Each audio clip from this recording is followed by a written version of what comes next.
I think at the end of the day, if it's really successful, they'll kill it. And they'll try to kill it, and I think they will kill it because they have ways of killing it.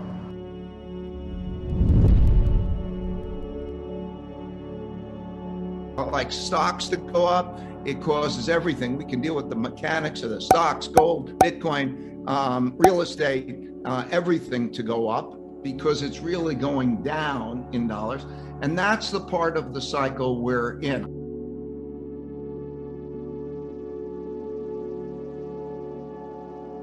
I mentioned briefly the idea of crypto, and I know you've had different views of this. A lot of people think of that as a new investment class that has had an enormous run thus far, but also as a way to mitigate, if you will, against the idea of what the value of cash becomes. Well, I think it's worth considering all the alternatives to cash and all the alternatives to some of the financial assets.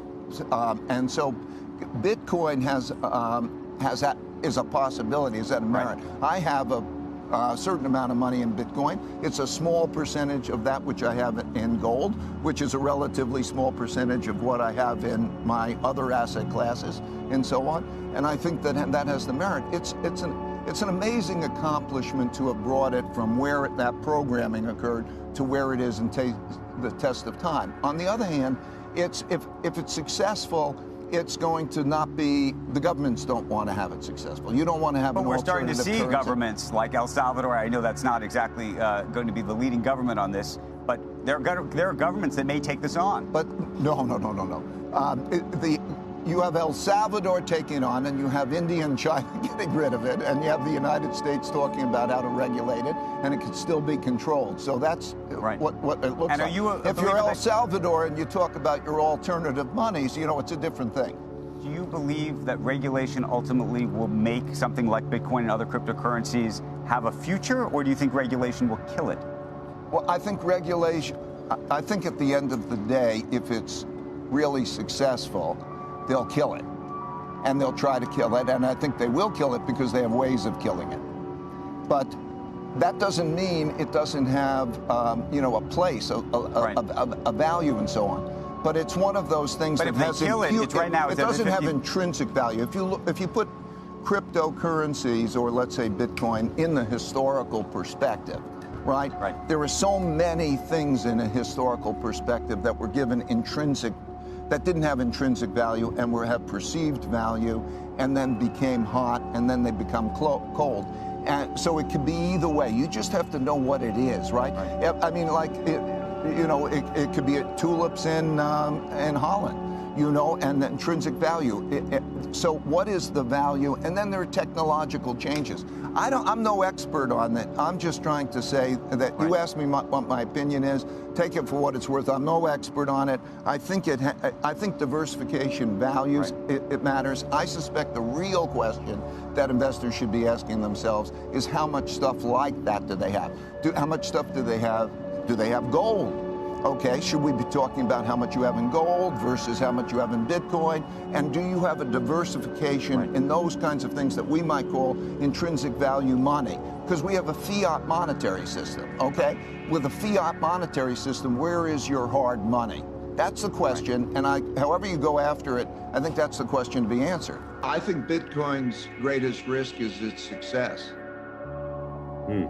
Because as it becomes more, right now, it's not such a big deal, and fighting it is more of a big deal, and that's it, because it's not that big a deal. As it becomes a bigger deal and more of a threat, let's say people want to sell their bonds and they want to buy Bitcoin,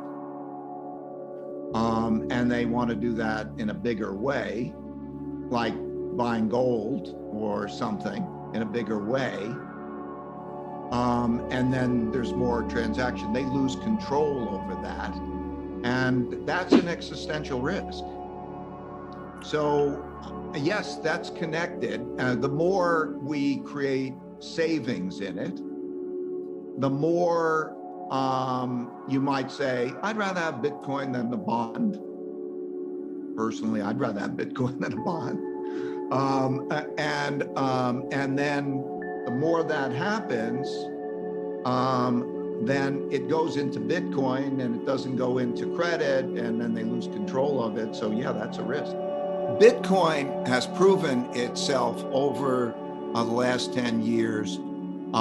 It proved it hasn't been hacked.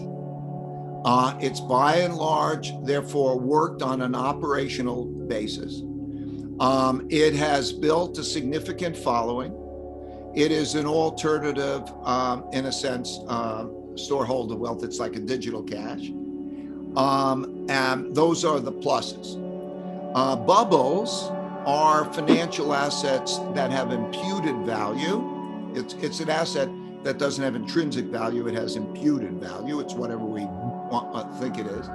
And if you look at some of the bubbles in the past, a great book is Extraordinary Popular Delusions and the Madness of the Crowds by McKay, 1845 or something. But he talks about the South Sea bubble, and he talks about the Mississippi bubble, and so on. So when you look at Bitcoin, it's a possibility. It's an alternative because there aren't many such assets. There are not so many assets that might have intrinsic value that can't be messed around. As far as the government allowing it, the history was, banks always used to exist, and then with the Bank of England, they decided that it was in their interest to have a monopoly on banking at a country.